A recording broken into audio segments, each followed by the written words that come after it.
예수님의 많은 사랑을 보여주셨습니다. 함께 모여 그들의 발을 씻기십니다. 그리고 마지막으로 최후의 만찬을 나누시며 이것은 내가 너희를 위하여 찢는 나의 몸이다. 이것은 바로 내가 너희를 위하여 흘리는 나의 피라는 그 주님의 희생과 사랑을 보여주셨습니다. 뿐만 아니라 두려워하고 염려하고 걱정하는 그 제자들을 위해서 예수님께서는 요한복음 14장에서 16장까지의 긴 다락방 설교를 하시게 됩니다. 걱정하지 마라. 내가 가더라도 또 다른 보혜사 성령님이 너희에게 오실 것이다. 그 성령님이 오셔서 너희들과 함께 forever 너희 옆에서 함께 하시는 분이시다. 예수님께서는 그 마음 가운데 있던 예수님의 그 마음을 온전히 전달해 주십니다. 뿐만 아니라 예수님께서는 이 17장에서 이 제자들을 위해서 대제사장적인 기도를 하시게 됩니다. 무엇보다도 사랑하는 사람들, 믿는 사람이 사랑한다는 것을 표현할 때 가장 진한 표현은 그 사람을 위해 기도해 주는 거잖아요. 마음을 다하여 예수님께서 그 제자들을 향하여서 그 마음 속에 있던 그 기도를 온전히 쏟아내시게 됩니다. 그리고 이 기도가 이제 마친 후에 예수님께서는 이들과 함께 예루살렘 성 밖을 나오시게 됩니다. 그리고는 기도로운 시냇가를 건너서 그들이 자주 가던 겟세마네라고 하는 동산으로 제자들과 함께 가십니다. 누가복음에 의하면 이곳은 예수님께서 낮에 예루살렘에서 이렇게 사역을 하시다가 오후쯤이면 함께 제자들과 와서 쉬기도 하시고 그곳에서 기도를 하시던 제자들과 함께 자주 가시던 곳이었다고 기록되어 있습니다. 예수님께서는 십자가의 이 죽음, 이제 몇 시간 있지 않으면 다가오게 될 그 십자가의 죽음의 잔을 앞두고 한 가지 꼭 하셔야 될 일이 있었습니다. 그게 뭐냐면 기도였습니다. 우리가 읽은 이 요한복음에는 예수님이 겟세마네에서 하셨던 그 기도의 내용이 잘 기록되어져 있지는 않습니다. 그러나 마태, 마가, 누가복음을 보게 되면 예수님께서 이 겟세마네 동산에서 무슨 기도를 하셨는지 잘 기록되어져 있습니다. 우리는 그 내용을 잘 알고 있지요. 그 복습에 되게 되면 예수님께서는 하나님이 내게 주시는 이 잔, 이 십자가의 잔, 고난의 잔, 이 죽음의 잔, 이 죽음의 잔이 할 수만 있다면 옮겨지기를 원했습니다. 왜 그랬을까요? 예수님이 이 잔을 받기 싫었을까요? 아니면 이 잔이 너무 두려웠을까요? 아니요. 우리가 요한복음을 계속해서 추적해서 왔지만은 예수님은 이미 십자가의 이 잔을 받기로 결정하셨습니다. 결심하셨고 이미 벌써 옮기고 계십니다. 그런데 이 밤에 하나님 앞에 기도할 때 될 때 이 잔의 이 고통, 온 인류가 하나님의 이 저주 아래 놓여 있는 이 고난의 잔을 생각할 때 그 진노의 두려움이 다가오는 겁니다. 하나님의 이 진노 아래 놓여 있는 이 진노의 무서움을 몸소 그분이 체험하시는 겁니다. 그리고는 이 잔 아버지의 뜻대로 이루어지기를 원합니다. 3번이나 기도하십니다. 이 기도가 얼마나 간절했던지 누가복음은 말합니다. 예수님께서 그 기도하실 때 그 땀이 땅에 떨어지는 핏방울 같았다. 사실 예수님이 기도하셨던 그 겟세마네라고 하는 장소는 올리브 나무가 굉장히 많은 동산입니다. 그리고는 이 겟세마네라고 하는 이 단어 자체가, 이 이름 자체가 바로 기름틀, 올리브 기름을 짜는 기름틀이 있던 곳이었습니다. 그러다 보니까 이 올리브 나무 열매를 따가지고는 그 열매들을 기름을 짜는데 어떻게 짜는지 여러분 잘 아시죠? 옛날 같은 경우는 저는 큰 맷돌 같은 것들을 짐승에 달아서 올리브를 그 안에 넣고는 어개는 겁니다. 큰 돌덩어리가 무게 눌러지면서 그 올리브의 열매가 어그러지고 눌러지고 깨어지고 터지면서 기름이 짜지는 거죠. 마치 예수님의 기도의 모습이 그러했습니다. 예수님의 기도의 모습은 자기의 온몸이 찢겨져 나가는 하나님의 이 저주의 고통이 그분에게 오고 있는 겁니다. 그 저주의 고통은 그분조차도 감당하기 어려운 하나님의 진노의 그 무서움이었습니다. 예수님께서는 이 진노의 잔을 기꺼이 받으시고자 아버지의 뜻이 이루어지기를 원합니다. 기도하시는 그 모습, 그런데 그 기도하시는 모습 가운데 오늘 여기 본문 보게 되게 되면 이 본문의 사건들 속에 예수님의 고백 가운데 우리의 눈길이 머무는 고백이 있습니다. 바로 11절입니다. 11절 다시 한번 여러분 보십시오. 아버지께서 내게 주신 잔 내가 마시지 아니하겠느냐. 자, 이 말은 무슨 말입니까? 세 번역을 보니까 내가 어찌 마시지 않겠느냐. 이미 마음에 결정을 하신 거죠. 마시기로 결정하셨고 그를 위해서 지금까지 예수님이 달려오신 겁니다. 내가 마시지 아니하겠느냐. 내가 어찌 이 고난의 잔을, 이 죽음의 잔을, 십자가의 잔을 마시지 않겠느냐. 저는 이 말씀이 무슨 말인가 좀 묵상을 해보니까 이 말씀은 예수님께서 자신이 마셔야 될 그 고난의 잔, 죽음의 잔을 기꺼이 마시겠다는 겁니다. 기쁨으로, 자원함으로 기꺼이 내가 이 죽음의 잔, 고난의 잔을 마시기로 결정하신 겁니다. 특별히 여러분 4절을 다시 한번 보십시오. 4절을 보시게 되면 예수님께서는 이미 그 당할 일을 다 아셨다고 말합니다. 자신의 제자인 이 가룟 유다가 배반할 뿐만 아니라 이 가룟 유다가 자신을 팔 것을 아셨습니다. 그걸 아시면서 그 마지막 최후의 만찬에 함께 떡을 먹고 함께 잔을 마시고 있는 그 제자를 바라보는 예수님의 마음은 어땠을까요? 예수님은 다 아시고 그리고는 그 대제사장들의 흉계도 아셨고 그리고 그들이 곧 행동으로 옮길 것도 아셨습니다. 만약에 예수님께서 죽음을 피하시기를 원하셨다면 이 고난의 잔을 받기를 원치 않으셨다면 굳이 가룟 유다도 잘 알고 있는 그 장소를 가실 이유가 어디 있겠어요? 가룟 유다도 이 시간쯤이면 지금 예수님과 제자들이 어디에 있겠다 알만한 장소였습니다. 뿐만 아니라 가룟 유다가 군인들을 데리고 잡으러 돌아오게 될 때 가룟 유다와 함께 입을 맞출 때에 뭐라고 말하죠? 친구여, 너의 할 일을 행하라. 그리고는 가룟 유다를 뒤로 제쳐놓습니다. 그리고는 예수님이 직접 그 앞으로 나가십니다. 뿐만 아니라 베드로가 돌발 행동을 하죠. 위기의 순간에 어떻게든 자기가 위기를 돌파해 보려고 칼을 휘두르면서 큰 해프닝이 벌어집니다. 자, 그럴 때 그런 분위기가 막 어수선할 때 만약에 예수님이 정말 고난의 잔을 피하고 도망가기를 원하셨다면 절호의 찬스였어요. 근데 도망가지 않으시죠. 예수님은 자기 몸을 숨기시려고 했다면 얼마든지 피할 수 있는 기회와 순간들은 너무너무 많았어요. 그러나 주님은 그 죽음의 잔을, 고난의 잔을 도망가지도 않으셨고 거부하지도 않으셨고 내가 마시지 않겠느냐 기꺼이 마시는 겁니다. 기쁨으로 자원함으로 마시는 겁니다.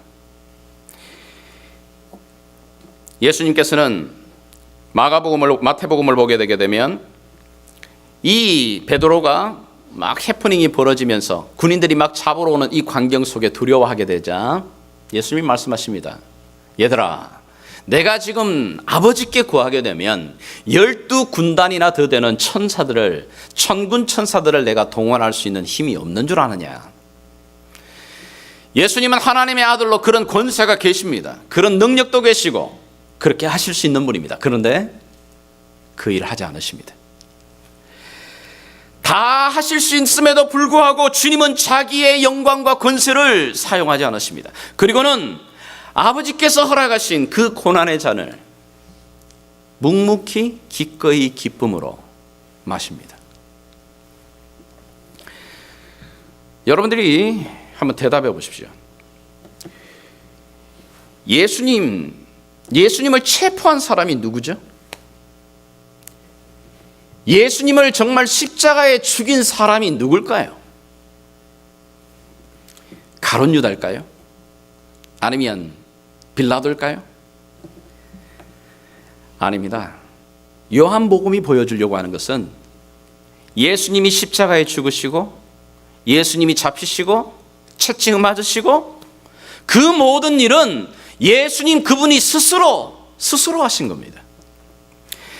엄밀하게 말하면 예수님을 체포한 사람은 다름 아니라 예수님 자신입니다.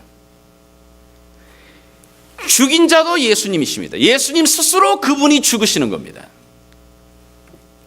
예수님께서는 이미 요한복음 10장에 보게 되면 이런 상황을 앞에다 두고 벌써 말씀을 하셔요. 요한복음 10장 18절 한번 같이 읽겠습니다. 시작. 내가 내게서 빼앗는 자가 있는 것이 아니라 내가 스스로 버리노라. 나는 버릴 권세도 있고 다시 얻을 권세도 있으니 이 계명은 아버지에게서 받아노라 하시니라. 예수님 그분이 권세와 능력이 있지만 그분 스스로가 그 권세를 쓰지 않으시고 그분 스스로가 내어놓으시는 겁니다. 자기의 생명을. 왜요? 그분이 선한 목자시기 때문에 I am the good shepherd. 내가 선한 목자이기 때문에 선한 목자는 양을 위하여 목숨을 버리는데 내가 양들을 위하여 내가 기꺼이 내 목숨을 내어놓으시는 겁니다. 여러분들이 성경을 좀 자세히 보시면 특별히 예수님께서 마지막 이 예루살렘에 입성하시면서 한 주간의 이 일들, 우리가 고난주간이 되면 묵상하게 되는 이 말씀들을 다시 한번 자세히 살펴보시면 예수님께서는 의도적으로 십자가의 이 죽음을 하나님의 때에 맞추기 위해 이 유월절에 그 십자가의 죽음을 맞추기 위해 의도적으로 예수님이 행동하시는 걸 보게 돼요. 예수님이 예루살렘에 들어오실 때에 나귀를 타며 수많은 사람들로부터 환영을 받습니다. 호산나 다윗의 자손이여, 높은 곳에서 오시는 그분의 이름을 찬양합니다. 모든 예루살렘에 있는 사람들이, 수많은 사람들이 환영하고 열광합니다. 근데 그 일은 그 당시 있던 이 대제사장들, 종교 지도자들의 마음을 더 휘집는 겁니다. 뿐만 아니라 예수님은 의도적으로 예루살렘에 입성하시고 난 다음에 그 나귀의 머리를 털어서 어디로 가시죠? 성전을 향하십니다. 그리고는 성전에 들어가서 장사하는 모든 장사치들의 상을 엎어버리시고 채찍을 만들어서 후리치시면서 내 아버지의 집은 기도하는 집인데 너희들이 강도의 구루를 만들었다고 다 이 성전에 장사하는 사람들을 완전 초토화시켜버려요. 여러분, 이거는 예수님이 하시면 안 되는 일이었어요. 왜? 그 당시 이 종교 지도자들과 대제사장들이 유일하게 이 성전 장사를 통해서 자신들의 부와 권력을 유지하던 자신들의 이 밥그릇이었거든요. 근데 그걸 다 엎어버리시는 거고요. 성경을 보게 되면 이때서부터 대제사장들이 예수를 죽이기로 구체적으로 협의를 했다고 말합니다. 예수님이 의도적으로 하시는 거죠. 죽이기로 명분을 찾으려고 혈안이 되어 있는 이 상황 속에서 예수님은 의도적으로 안식일 날 병자를 고치십니다. 그리고 논쟁을 일으키십니다. 그리고 내가 하나님의 권세로 고쳤다고 말합니다. 신성모독까지 하나 그러지 않아도 지금 눈에 지금 살기를 가지고 어떻게만 되면 기회를 찾고 있는 자들에게 스스로가 예수님이 목숨을 내어놓으시는 겁니다. 하나님의 때에 유월절에 하나님의 그 어린 양이 잡히시는 그 때를 맞추어서 예수님이 자기의 생명을 내어놓고 계시는 겁니다. 예수님의 이런 위험한 행동을 하신 이유는 뭘까? 그건 결국은 뭐죠? 예수님 스스로가 양을 위하여 자기 스스로를 버리시는 겁니다. 자기 스스로를 내어놓으시는 겁니다. 그래서 말합니다. 오늘 이 본문에 얘들아, 내가 이 십자가를 마지못해 억지로 내가 이거 담당하는 거 아니라 내가 기쁨으로 너희들을 위해서 이 십자가를 지는 거다.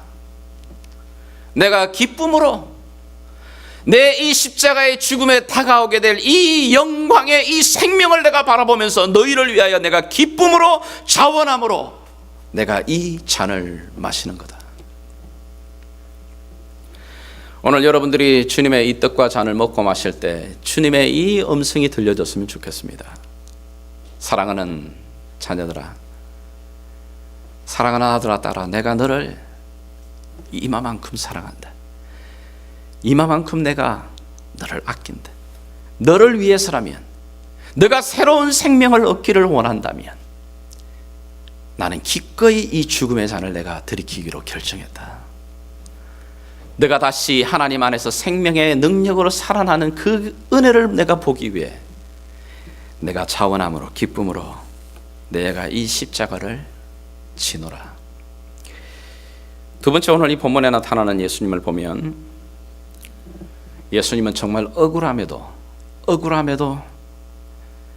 하나님 아버지께서 주시는 그 십자가의 잔을 마십니다.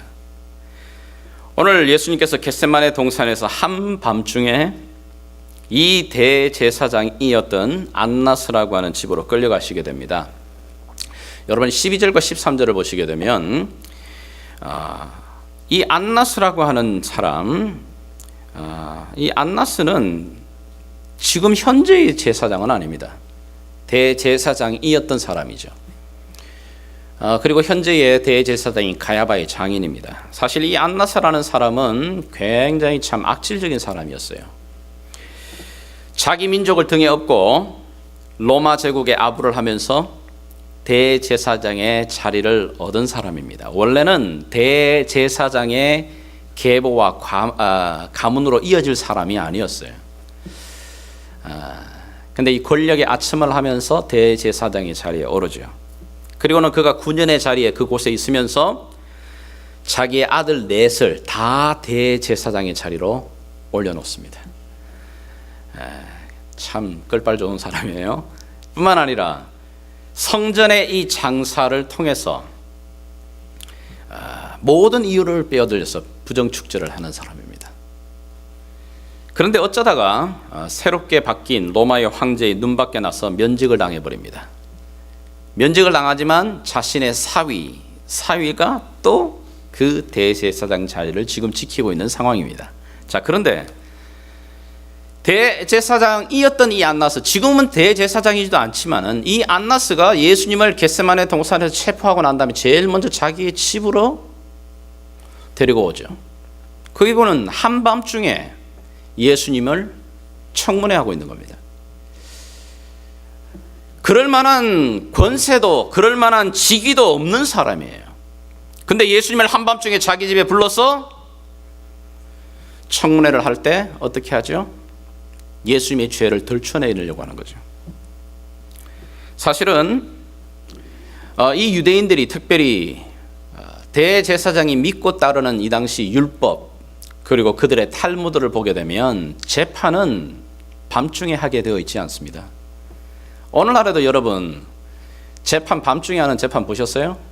그나마 군사재판 같은 경우 아주 이렇게 위기 상황일 경우는 할 수 있지만 보통의 재판은 밤에 이루어지지 않습니다. 늦은 이런 새벽에도 이루어지지 않습니다. 밝은 대낮에 이루어집니다. 왜죠? 밤에 이루어지는 재판을 공정하다고 생각하지 않는 겁니다. 그런데 이 안나스의 집에서 불법적인 청문회가 이루어지고는 바로 또 새벽에 그 대제사장이었던 가야바의 이 공회 앞으로 재판이 예수님이 넘겨집니다. 이들이 믿고 있는 율법에 따르면 다 이건 불법적인 거예요. 그리고 뿐만 아니라 예수님의 죄를 처벌하기 위해서, 드러내기 위해서 증인을 세웁니다. 율법에 따르면 반드시 증인이 있든지 증거물이 있어야 되는 겁니다. 오늘날도 그렇잖아요. 사법의 가장 중요한 이 단서가 되는 건 뭐죠? 결정하는 재판의 증거물 아니면 증인입니다. 적어도 두 사람의 이상이 증인이 나와야 되고 증거물이 있어야 됩니다. 그런데 예수님을 위해서 이 불법적인 증인들을 마가복음에 보게 되면 세웁니다. 거짓으로. 그런데 웃기는 건 뭐냐면 급하게 말을 맞춰서 그런지 몰라도 이 두 사람이 하는 말이 서로가 맞지 않아요. 그러니 이 재판이 분위기가 어떻게 되겠어요? 지금 대제사장의 이 집에서 이루어지고 있는 이 재판의 분위기가 점점 이 무혐의 쪽으로 이렇게 돌아가고 있는 겁니다. 그러자 대제사장이었던 이 가야바가 직접 재판장인데 재판관이 나와서 직접적으로 예수님께 질문하기 시작합니다. 그 질문이 마태복음을 보게 되게 되면 이렇게 나와 있습니다. 한번 읽겠습니다. 시작. 예수께서 침묵하시거늘 대제사장이 이르되 내가 너로 살아계신 하나님께 맹세하게 하노니 네가 하나님의 아들 그리스도인지 우리에게 말하라. 모든 이런 불법적인 이런 일들이 행해질 때 예수님은 침묵하셨어요. 그런데 재판관을 맡았던 이 사람이 직접 나와서 유도신문하는 거죠. 네가 하나님의 아들 메시아냐? 하나님의 이름을 두고 맹세해라. 자, 여기에 예수님이 어떤 태도로 보이시죠? 말씀 안 하실 수도 있어요.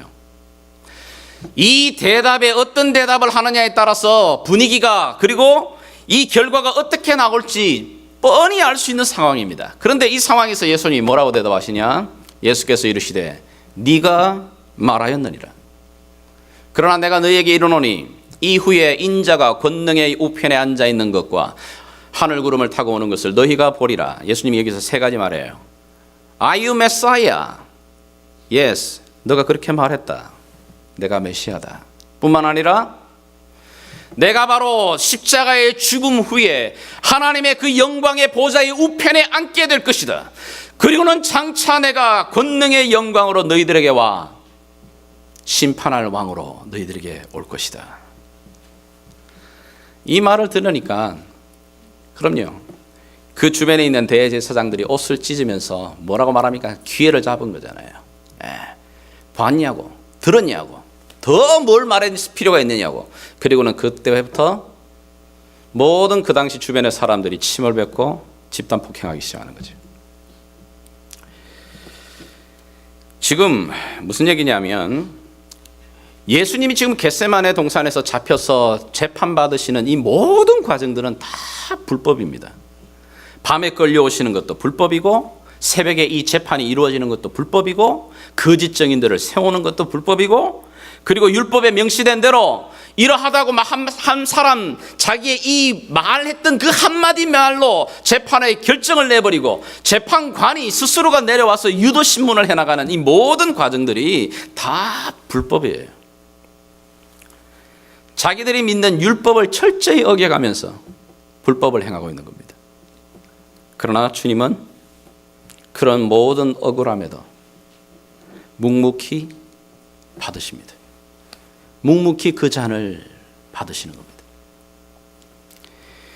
마치 도살장에 끌려가는 어린 양처럼 변명 한마디 없이 진리에 대해서는 단호합니다. 그러나 이 거짓에 대해서 항의하거나 거부하는 것이 아니라 하나님이 준비해 놓으신 잔이기 때문에 하나님의 때에 그 잔을 마시기 위해 억울함에도 묵묵히 그 잔을 마시고 계시는 겁니다. 주님께서는 주님이 받으시는 그 잔은 사실은 나와 여러분들이 받아야 되는, 먹어야 되는 그 잔이었습니다. 그런데 우리 손에 있는 이 죽음의 잔을 그분이 빼앗아 그분이 마시고 계시는 겁니다. 오늘도 주님은 우리에게 주의 떡과 잔을 받는 우리에게 이렇게 말씀하십니다. 얘들아, 내가 억울해도 괜찮아. 너가 하나님 나라의 축복을 누릴 수 있다면 내가 억울해도 괜찮아. 너가 하나님의 이 영생을 누릴 수만 있다면 기꺼이 내가 이 잔을 먹고 마시마. 여러분들이 오늘 이 본문에 나와 있는 예수님의 이 체포의 모습들을 보면서 여러분에게는 어떤 마음이 듭니까? 너무 잘 아는 이야기, 익숙한 이야기. 그러나 이 이야기를 읽을 때 아무런 내 안에 감동이 없을 수도 있어요. 그러나 이 본문을 묵상하는 가운데 또 성찬을 앞에 두고 주님의 묵상 가운데, 말씀의 묵상 가운데 제 가슴을 두드리는 것은 그분은 기꺼이 기쁨으로 주의 잔은 그 죽음의 잔을 마신 겁니다. 왜 그렇게 하시죠? 그렇게 하신 이유가 뭐죠? 그게 바로 주님이 우리를 사랑하시는 사랑의 증거였습니다. 예수 믿지 않으면 주님이 마신 그 잔을 내가 마셔야 됩니다. 그 죽음의 잔의 진노함은 얼마나 그 진노가 강했던지 예수님 조사도 그 몸서리칠 수밖에 없는 그 죽음입니다. 여러분의 호흡이 끝나고 인생이 끝나는 그 죽음의 자리, 그 죽음의 자리가 끝이 아닙니다. 영원한 형벌의 그 자리의 잔을, 여러분이 받으셔야 될 그 잔을 주님이 기쁨으로 차원해서 우리를 대신해서 마시고 계시는 겁니다. 어떤 신이 이런 신이 있을까요? 어떤 종교에서 말하고 있는 신이 자기가 섬기고 있는, 자기를 경배하고 있는 사람을 위해, 그 존재를 위해서 자기를 내어주는 그런 신이 어디 있어요? 그런 신이 있다면 한번 제게 소개시켜 주십시오. 자기 스스로가 생명을 내어놓으십니다. 그 신이 바로 그 하나님이 우리의 하나님이십니다. 자기의 아들을 아끼지 않고 내어주신 그분이 우리를 위해 무엇 더 주시지 않겠느냐. 그분이 우리를 향해서 기꺼이 선한 목자로 양을 위하여 자기 목숨을 내어놓으시는 이유는 내가 그만큼 너희를 사랑한다. 이 사랑의 증거입니다. 로마서는 말합니다. 우리가 아직 죄인 되었을 때, 우리가 하나님 앞에 아무런 가치와 존재도 의미도 없는 상황일 때 하나님이 우리를 사랑하사 우리를 위하여 자기 목숨을 내어놓으심으로 우리를 향한 하나님의 사랑을 확정시켜 주셨다. 예수님께서 오늘 이 사랑을 우리 가운데 다시 한번 기념하라고, 기억하라고, 주께서는 떡과 잔을 드시고 떡을 떼시고 받아 먹으라. 이것은 내가 너희를 위한 나의 몸이다. 식후에 잔을 가져 축사하시고 나누시며 받아 마시라. 이것은 내가 너희를 위하여 풀리는 나의 언약의 피니라. 너희가 이것을 먹고 마시며 주님이 오실 그날까지 나를 기념해라. 뭘 기억하죠? 주님의 그 사랑을 기억해라는 겁니다. 너는 이 떡과 잔을 먹고 마시는 너는 이 사랑을 받고 살아가는 사람이다. 내가 너를 위해 내가 기꺼이 이 잔을 먹고 마시는 너는 보배로운 자라고 말하고 있는 겁니다. 이 하나님의 사랑의 은혜를 알게 되면, 이 사랑에 다시 한번 내 심령이 녹아 들어가게 되게 되면 이 광야를 걷는 가운데서도 우리가 당당하게 환경에 굴하지 아니하고 사방으로 우겨 삼을 당한 것 같고 답답함을 당하여도 거꾸로 떨림을 당하지 않는 하나님의 은혜 아래 살아가는 존재가 됩니다. 왜요? 내가 한 사람으로부터 사랑을 받아도 기뻐요. 한 사람이 나를 전심으로 사랑해도 내가 힘을 얻어요. 그런데 내가 지금 누리고 받는 사랑은 불안한 그 사람의 사랑이 아닙니다. 완전한 하나님의 그 사랑, 모든 걸 자기를 위해 나를 위해 내어주시는 하나님의 그 변함없는 사랑, 그 사랑이 내 안에 있습니다.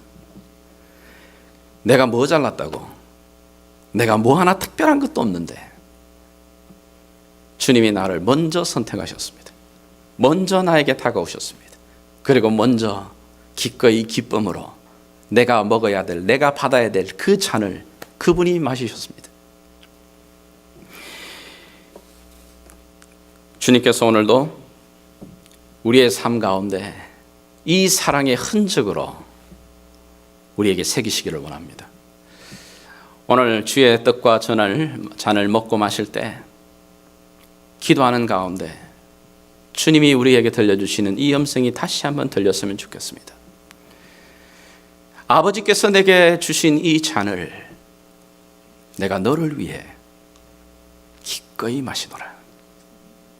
예, 주님, 저도 나를 사랑하신 그 주님을 위해 기꺼이 자원함으로 기쁨으로 주님 내 삶을 드립니다. 이 고백과 은혜가 충만해지기를 주 예수의 이름으로 다시 한번 축복합니다.